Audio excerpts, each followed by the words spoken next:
Hey everybody, happy Wednesday. You're all very welcome back to Revenue Hacks with myself, Khristina, Quigley, in association with Rise Up. We have an amazing show ahead of us today. I am so excited about this. We had some great chats back in the green room, and I'm excited to be on screen with Ryan today because obviously I missed out on the last show. So Ryan, it is super to have you here. We are talking about marketing to different generations, Generation Z, X, Y, whoever, and how to create strategies based around that. And no better man to have the floor than Ryan, but also our social media guru, always in-house, Calvin. So we're really excited to have this call today. I love it. Look at this, flexing the guns. It's more the thumbs you should be flexing. So in order to kick off the show, let's go around the room quickly. As you all know, I'm Khristina Quigley. I'm Key Account Director in Hoist Group. So we'll go with Ryan.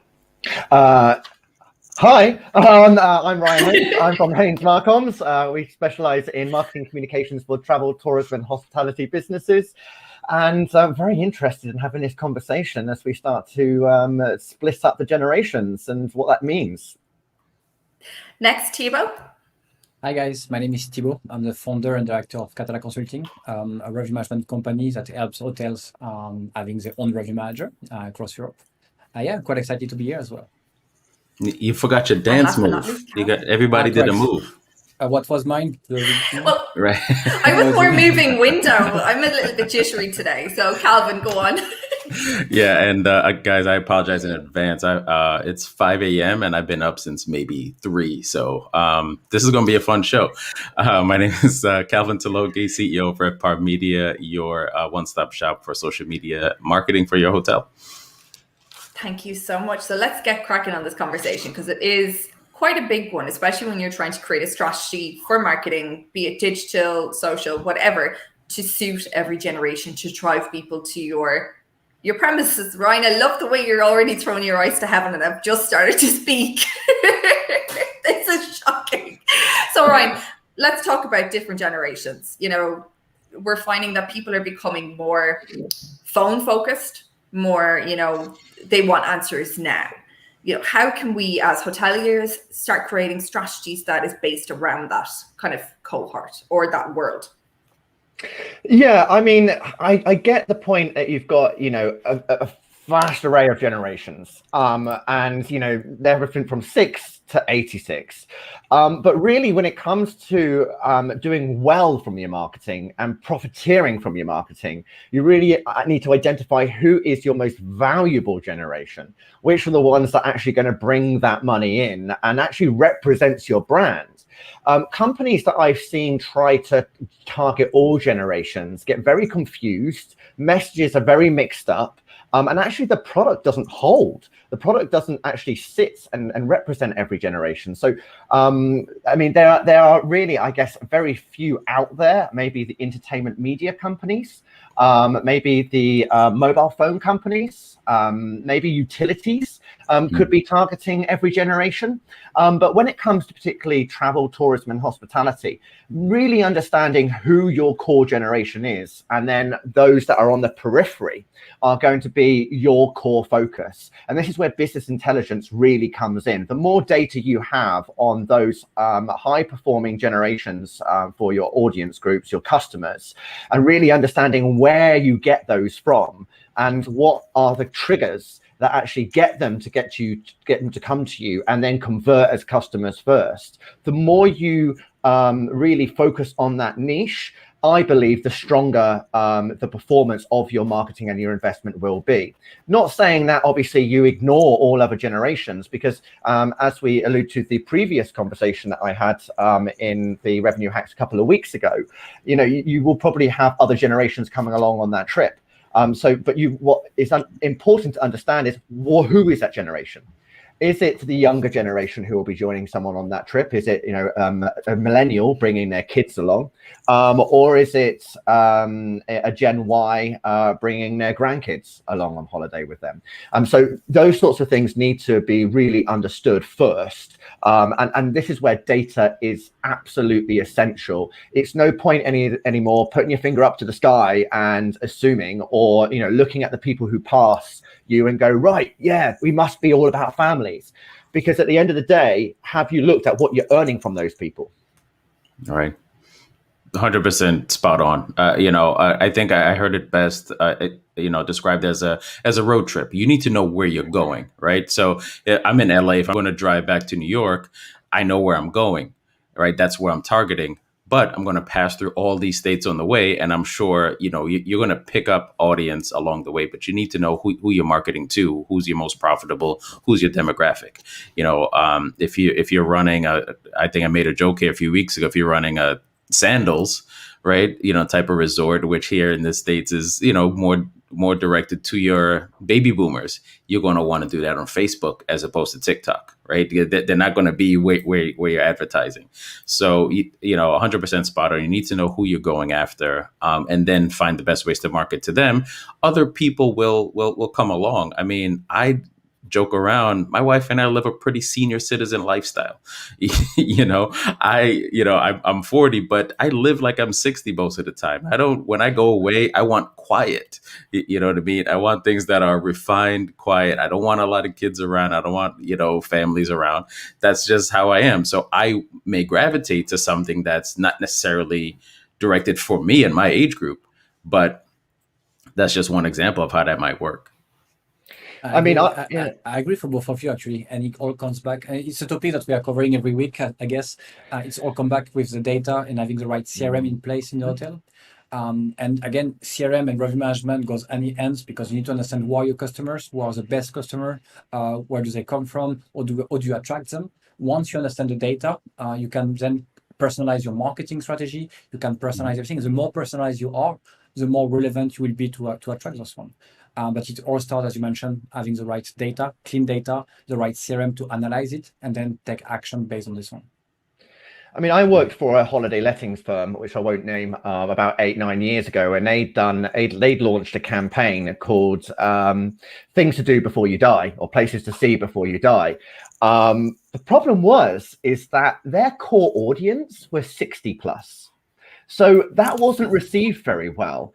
The SEO team were in their mid-early 20s. So they obviously built a campaign that appealed to them without really understanding the demographic that was going to drive traffic and drive conversions. And whilst it led to a reasonable amount of social media interaction, the KPIs for the actual campaign were completely lost. It didn't really enable them to target or reach their high value customer.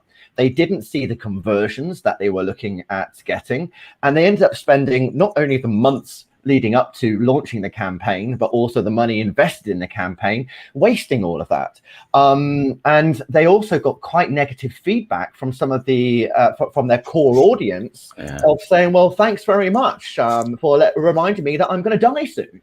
So that then becomes incredibly difficult to manage, because when you're looking, especially if you sell things online, you've got to think about that user journey.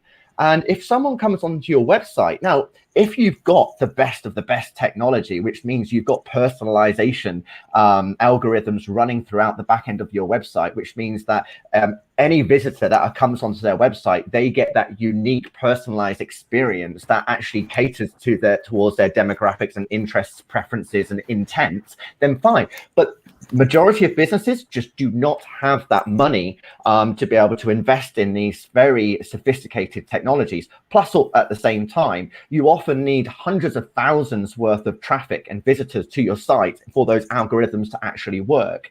So the best thing to do is to really understand exactly who your core high value audience is, understand their customer journey, so you push them through to conversion as quickly as you possibly can do. And if you're looking at moving into other segments, other generational groups, set up dedicated landing pages and very specific campaigns that don't actually take them to your core site, because that could easily increase the churn. And that then just potentially causes problems with your visibility on Google and search engines, because actually your site isn't relevant to them. So you've got to be thinking about all your properties, both digital and marketing and engagement channels, for how you're going to be targeting and what messages you want to be sending out to those audience groups. So let's just have a quick cashback, because you did mention how much it is. You know, it is quite expensive to actually invest in all this technology that we need to invest in to be able to do everything, whether it's a decent CRM or it's a marketing suite such as Hootsuite. So, you know, if I don't have the money right now to be able to invest this cash into it, what would you recommend I do right now, Ryan? Well, I mean, Lord, you mentioned Lord as an example, and I'm going to bring her up now. I mean, Khristina, let me not take this limelight. Do you want to tell everybody about what Lord, the singer, has done recently? So Lord has actually come off social media since the start of the year for her mental health, which I think is really interesting, especially because, you know, that's a generation that's always turned on. And as part of being a stage person, you need to be always on and talking to your fans, engaging online.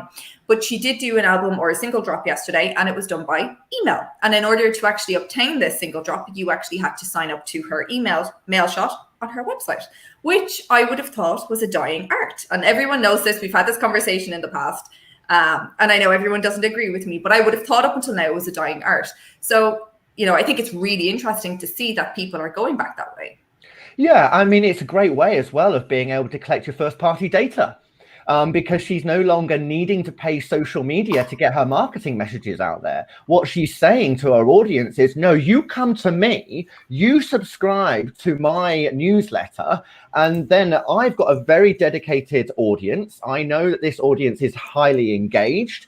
I know exactly how much it's going to cost me to reach that audience. And I know how frequently I can get in front of that audience and optimize that visibility. Now, if you're using social media, we all know that organic posts get 1-2% worth of engagement. Then you're having to pay for social media advertising, marketing, in order to increase that level of visibility. And so the amount of money that you potentially could be paying in order just to get that one customer is going to be incredibly high. You know, the cost of acquisition today is absolutely essential. And then, you know, for Lord now, she's building up this database of people, and she's able to track who's engaged with what and where within the email. And, you know, I love the fact that the celebrity, you know, she's come off social media, because how many times have we heard a celebrity ditch social media and within months they're back on it again? Who knows? I mean, it could be genuine. I get the whole mental health thing. I myself pretty much came off everything but LinkedIn during middle of last year. I've just sort of started to step back into Instagram again, just because it's easier than Facebook to handle. And also, I understand it has the highest level of engagement, particularly now against Facebook. You know, companies need to be thinking about how they can drive their viewers on their non-owned channels to their owned channels, so that they can then capture that data, because that's what's going to give you that visibility. I will add one more as well. The cheapest way that you can start with marketing without investing a lot in technology is to leverage any kind of guest reviews and or content generated by your customers and your clients. It's actually quite cheap. It's actually free of charge. You just find a way to promote any reviews on Google or Booking.com, may I say this word, Expedia, or on your website directly, but as well pictures or anything, because people, they don't love ads. I mean, especially millennials, they don't love ads. I don't love ads, but I trust guest reviews. I trust content generated by other guests, and I think that's very important to be able to leverage this one, to be able to sell the experience, to sell everything around the hotel, from someone else, not telling you directly as a direct sales, and that's actually quite cheap. It doesn't require any investment on technology. So it's almost like getting Canva and sticking a picture on a post and putting up your review plus pictures. And, you know, I think that's the only way to describe it. It's quick and easy. I think now we're going to start getting, you know, the blurb lines that if you curse, the OTAs will be a curse. And when you name drop an OTA, we'll just put blurb across your face. That's just a brainwave there. And I'm sure Rita, who's watching this, will totally agree. But, you know, when we're talking about, you know, because that's influencing people, using your reviews is influencing people. So that's almost coming into influencer marketing and network marketing, because that's essentially almost what you're going to be creating, is that knock-on effect. Calvin, you were going to say something. Oh yeah, I mean, I was just going to make the point that we're talking about Lorde again, right? And it's 2021. I mean, the last time I really thought about her was when Royals came out, right? So she's made herself relevant again. I think everything Ryan said is 100% spot on. She's taking control of her funnel, you know, and you see a lot of celebrities doing this now. They build up. Excuse me, they build up a huge following on social media, whether it be, you know, Instagram or whatever. And then they move on to Patreon, right? So then now you have to subscribe for certain content. There was a comedian that I followed for a long time. He was putting a lot of free videos on his page, hilarious, IGTV, some of them up to 3 or 5 minutes. Then he moved to Patreon. You got 60 seconds of the video. If you wanted to see how the joke ended, you needed to subscribe. So it's just another way of them kind of taking control of their funnel, which is great. That being said, I do know that this generation is a bit more conscious of mental health. And I know a lot of people personally who are in that age bracket that take months off at a time on social media, where I have to text them like, "Hey, I haven't heard from you in a while. Everything okay?" "Oh yeah, I'm just taking a break." You know, so they're very conscious of that, and I do think the mental health part of it is important. I personally am on basically every channel, either for myself or for certain clients, but you have to find the times to, you know, find ways to do that. You know, I take a couple hours and I'll go through all my comments and DMs and things like that. And then I put it aside. If I catch myself aimlessly scrolling, that phone goes away. I start doing something else, you know? So there's ways to do it without completely jumping off. But I'm with Ryan. I think it's marketing genius what she's doing right now. And I mean, I think it's different if you do social media for a living, if it's part of your job, because you can make it a specific task and you can put a time on that. When it's your own personal social media and your own personal way of interacting, you know, that we've got to be thinking about how, you know, consumers are going to be utilizing and how their change of use of social media over the next few months, because obviously during lockdown it became you know, almost a crutch to some people. For others, they felt they had to step away from that. So you are going to see another change over the next 6 to 9 months in how social media is utilized. But I think what we need to understand is that, and we work with a lot of startups and new businesses, particularly who are going through fast growth, is that marketing is an evolution. Marketing changes, it grows, it matures, or you might be looking to take opportunity of the latest trends as a focused campaign. Maybe you're looking at diversifying, or you're looking at you know, retargeting who your market's going to. So your use of different channels and how you engage with the generations will adapt and change over time. And that's natural, and it sort of needs to happen, as we've seen with any of the large travel companies over the last 10 years. The way that they've presented themselves, the type of narrative that they use, how they're sort of bringing people into within a story, it's been sort of that's been the trend of marketing, particularly over the last 10 years. And you know, you've had that transactional side and you've had the more emotional side of engaging with audiences. And I think what you need to do when you're looking at your marketing strategy, you've got to look at your easy wins first. You've then got to look at how you start to add additional channels and how those messages are communicated on those channels and the type of media and assets you use to deliver that narrative, and ensure you know what your KPIs are. You know, what are you expecting from a performance of each of those channels, and perhaps realize that in fact, you know, you have to realize that not every channel is going to work for you. That, you know, sometimes Facebook might not actually be your right audience. You're going to have many more people engaging on Instagram or even LinkedIn. It doesn't mean that you go dark necessarily, but then there are other marketeers out there who are like, well, why waste your time on a channel that's not performing, even if it's only 15-20 minutes per week, because that's 15-20 minutes per week you potentially could put to something that's going to be more valuable. And this is where experimentation comes in a little bit more, and either, you know, have someone dedicated in-house that's used for research and development for your marketing channels and identifying new opportunities for you, crunching some of that data to see how you could access the new market, or, you know, working with an external advisor, agency or consultant who can actually do all those tests and you know, provide you with clear visibility as to how each of those channels are performing and where to best invest for the future, because you need to maximize that investment that you're making, because at the end of the day, it's a cost of sale. 20 minutes in, yeah, 20 minutes in, we are already half of the show. So we should actually drop the bomb, saying like the influencers marketing, meaning like it's very great to leverage influencers, but also as well, everyone is fighting for attention. And we start to get a bit tired of influencers, because you have true influencers which are actually experts in their field, which can recommend products, software, expertise, and so on. And then you have influencers which are just doing stupid stuff online to get the views and the click. So everyone is fighting for clicks and everyone is fighting for this. It's great to leverage it, right. But we need to find the right one.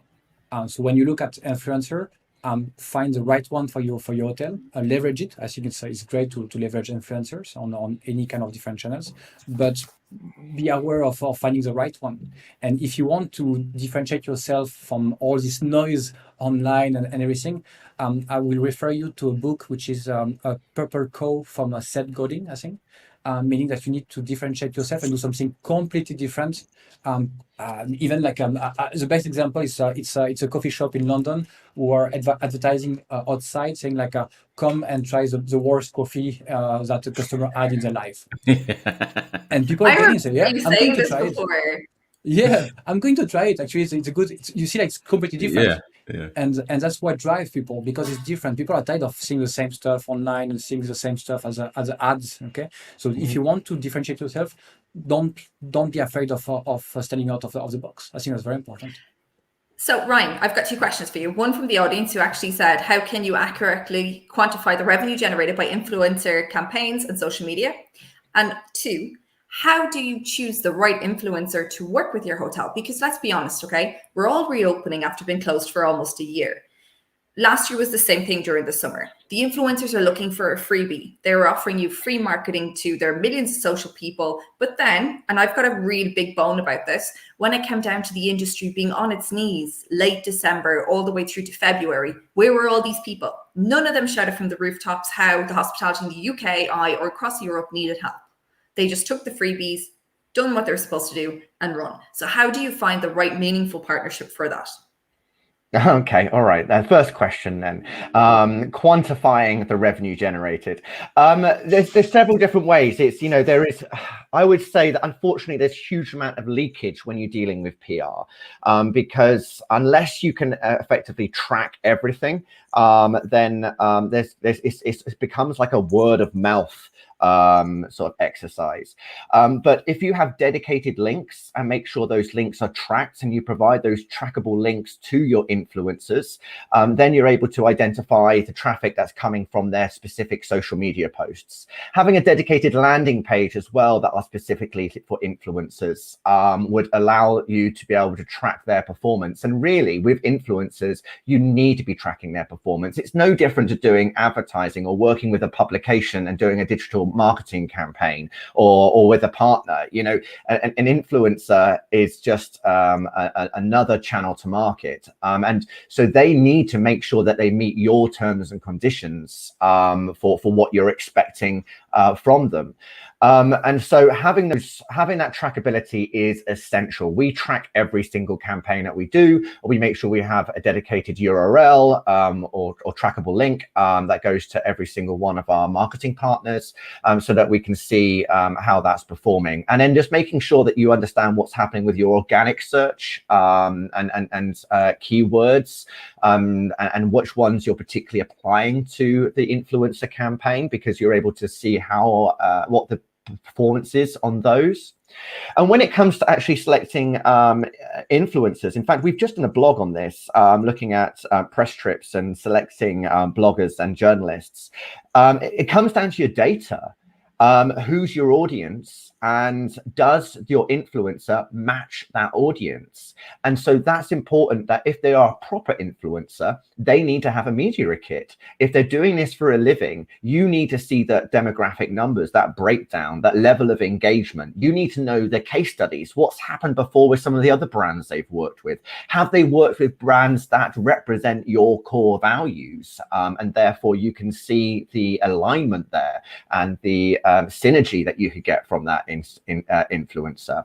What is the basic that they're going to deliver you, and what is the most that they could provide to you? Don't go giving everything away for free. Really start thinking about, okay, what are you giving them and what do you expect in return? Because it is a transaction. It is a transaction.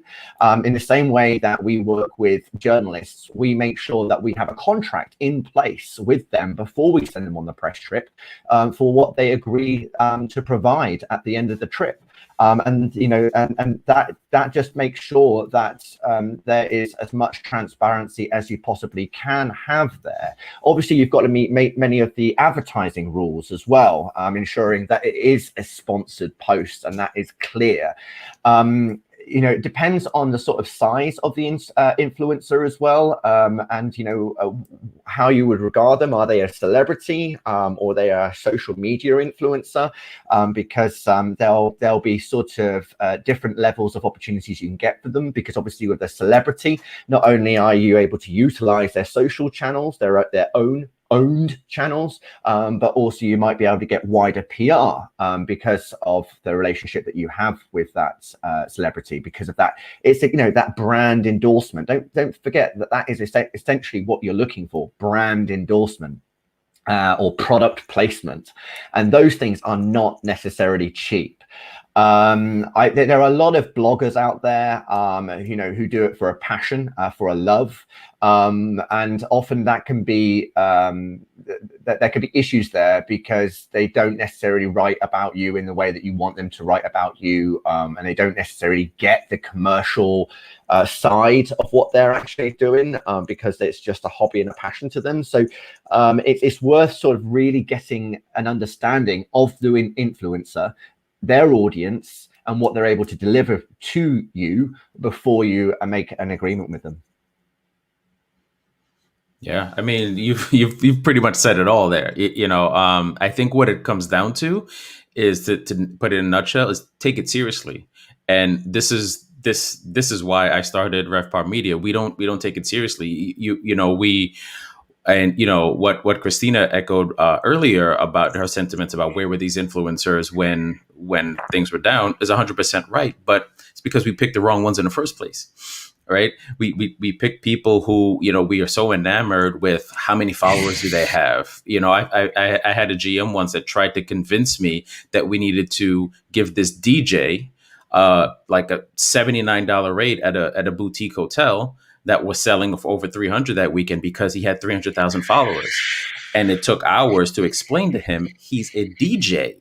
What is this doing for us? His audience is not coming to stay here. This is not what we're looking for, but that's the mindset.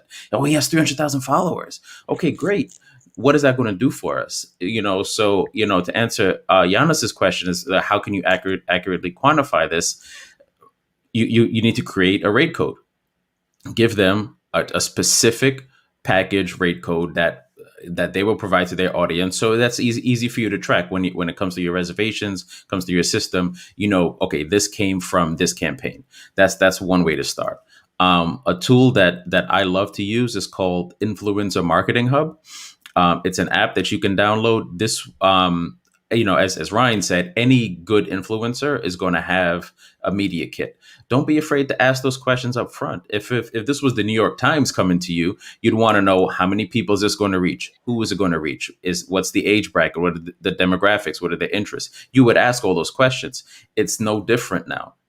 Ask the influencer those questions. They should have one. But if they don't have one, that app can give you the information you need. It can tell you how many followers they have. More importantly, what their engagement rate is, because that's the key. Is, if you have 300,000 followers and 0.1% engagement, what is the point of me doing business with you? Nobody's paying attention to what you say. Are those the app will also even tell you, are these followers real? What is their audience score? Are those real followers? Were they bought? Are they bots? And maybe that's why the engagement rates are low. But do your research ahead of time to pick somebody that aligns with what you're trying to do, aligns with your brand, and will help you execute. That's how you're going to see better results. You're on mute, I think, Khristina. I left the speechless. I left the speechless. I do it every week. Damn it. I lit hashtag unmute. There we go. There's my hashtag. And I was doing so well. I was actually over 30 minutes in and it was great. I actually think buying influencers or buying followers is a cheat. Simple as just saying it there. And there's so many companies that do it on a regular basis.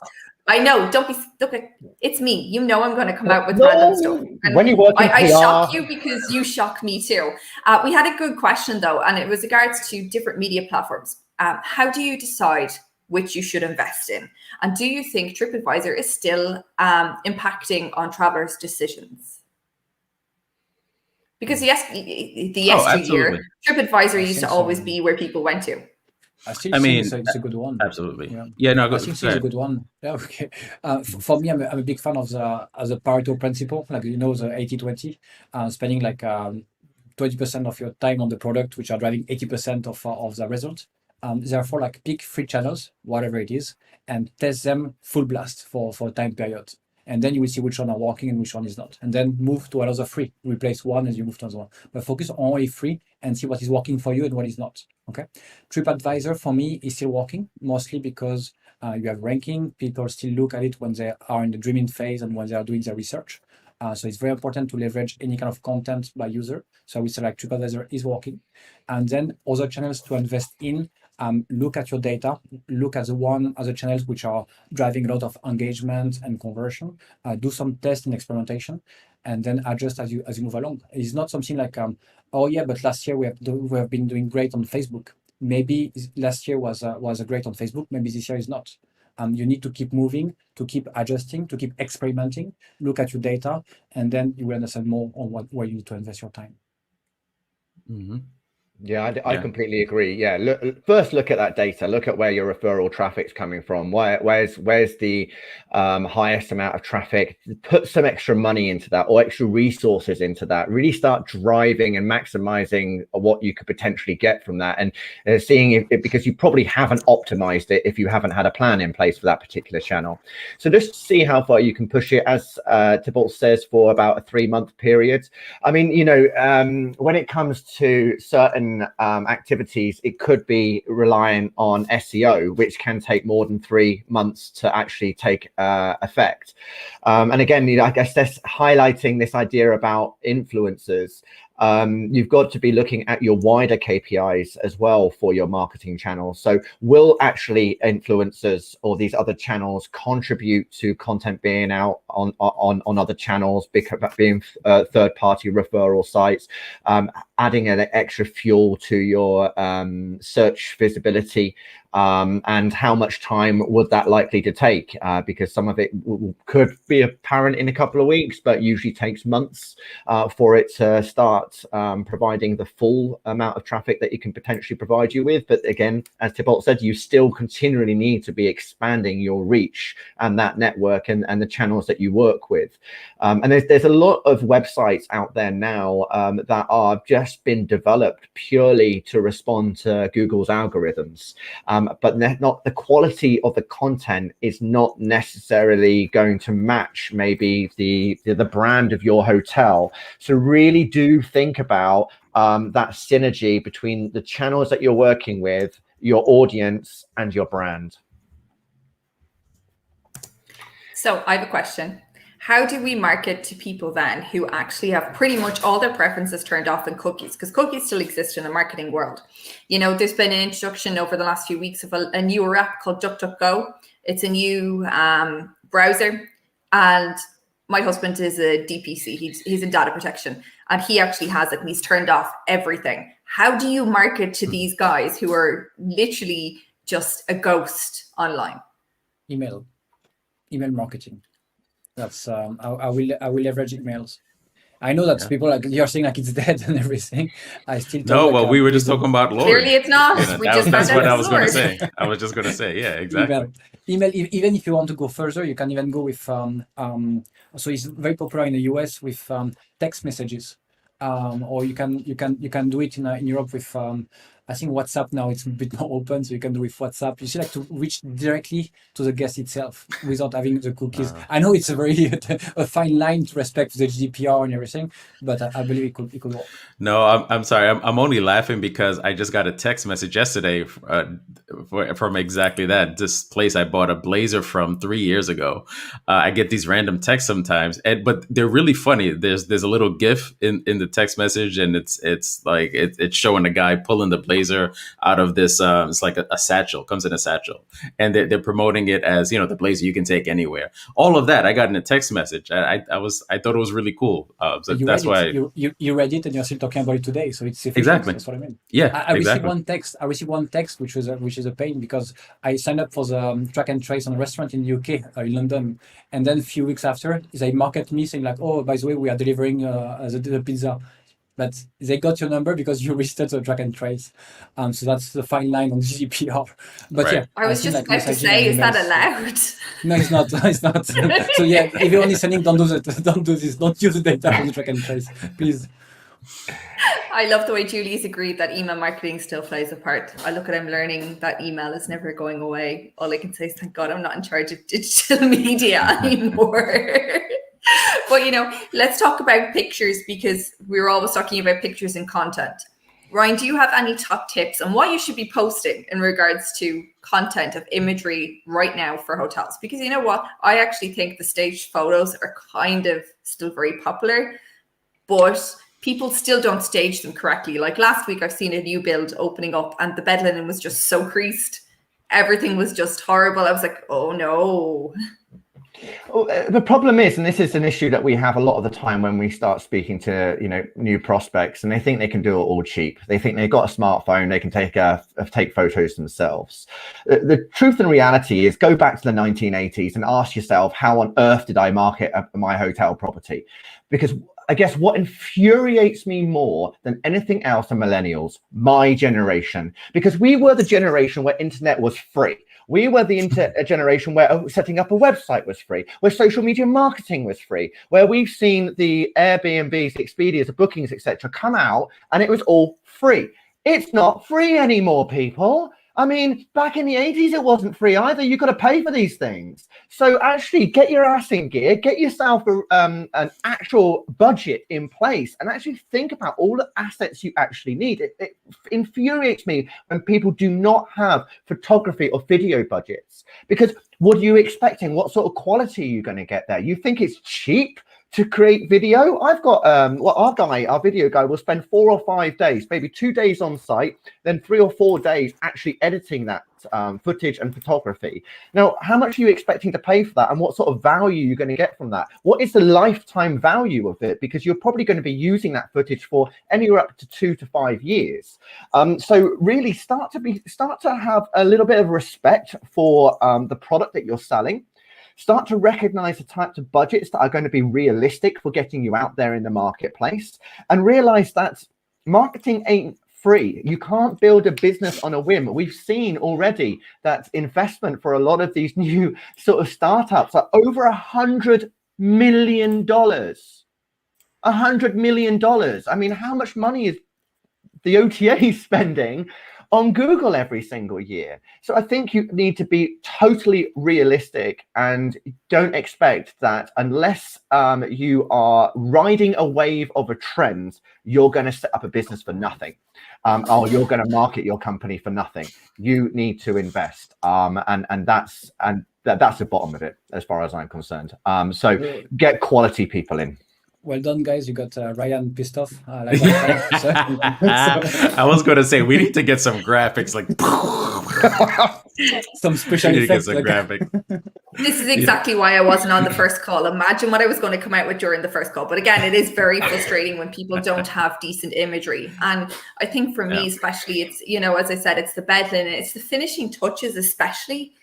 And I've actually had a photographer come out from a branded, like from a brand, from a hotel brand, who done the worst job I've ever seen in my life. And, you know, as a photographer, you go into a room, I don't care if I'm paying you loads or I'm paying you a branded discount. You know, the bedroom wasn't set up properly because the hotel team didn't understand what they needed to do properly.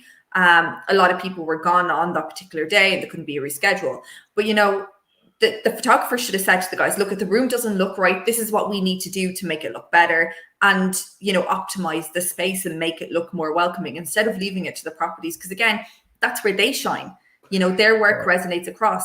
You know, I love the way you're laughing, but it's so true. You know that, Ryan. The other thing is what people do is like, oh, I know a photographer, right? And that photographer happens to be a wedding photographer or a christening photographer or someone who sits in a studio all day. And I'm like, no, you need a hotel photographer. Yanis is talking about drone footages. Yes, someone who knows how to use a drone, but they might not know how to use the proper camera. So really think about who you're employing here to get the best quality at the end of the day.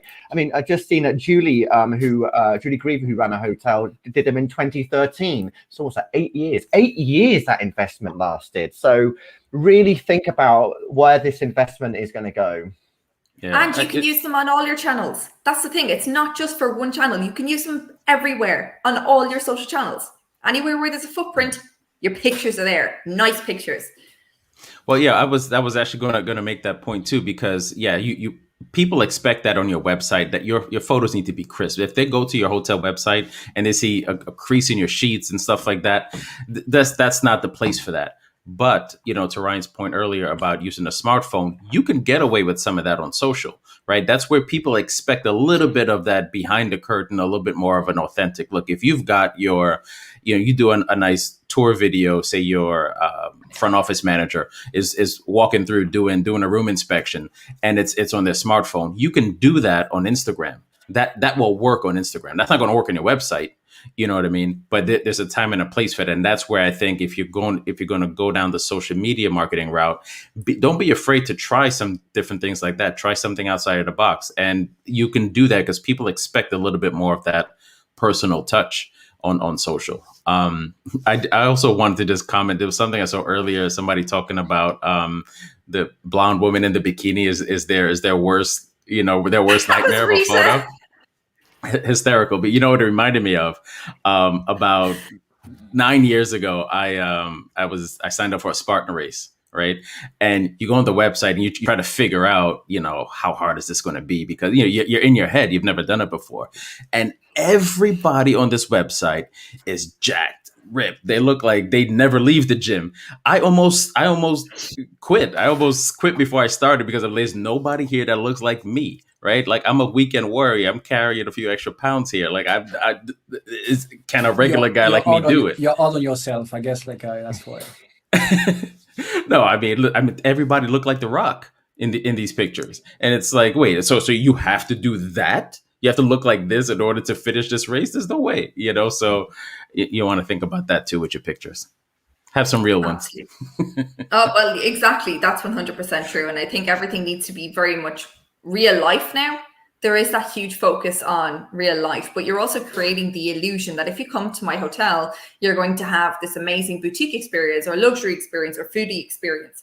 So you need to be able to resonate them to the customer of exactly what they're going to get, because we all know right now customers jump right online to social media and give out about things. Like, for instance, I actually have deleted TikTok, but a few weeks ago I seen the hotel here in Ireland. This influencer said, I'm never going to stay in this hotel ever again. Yet 3 stories on, it was how amazing the hotel was. So you're like, really? Is this how it goes? You know, and I think that's why I actually hate TikTok now. And I've just deleted it because it's irrelevant for me. And all it is people doing these silly dances. I'm sorry, you're never going to get me to do a dance. And Rita, I know you're watching. I've just said that there. I've never partaken in any of the raise up dances. You'll always find there's a glass of gin and red fingernails. Always. And you know it's me for sure. But on that note, Ryan, Thibault, thank you we have so a challenge. Yes. Yeah, well, next time we do we have a challenge. Not until you get me in person and I'm absolutely out of my face, then yeah. Anyways. I was going to say, how much gin does it take to get Khristina on TikTok? Bottles. Bottles? No, I think it's overestimated. We'll see. We'll see. Wait until we're in real life. You know, Review never know who's recording. We've been talking live in about London, this. yeah? Exactly. Yes, Live we can't wait for this. I can't wait. Right. Okay. On that note, gotta go. Thank you everyone for joining us. Ryan, it's been amazing. I'm so happy to see that you were as passionate about photography as what we are here. And I can't wait to have you back for sure. Thank you so much for all the information you've shared. Calvin, as always, it's been always really insightful to have you on the show, especially from a digital marketing point of view and social media point of view. And Thibault, our resident Frenchman, best of luck tonight. I really hope France does something and wins, because I've actually put 2-1 in there. So let's hope so. Thank you, everybody. Allez, We'll see you all next. Yes. Thank you. Good to see you.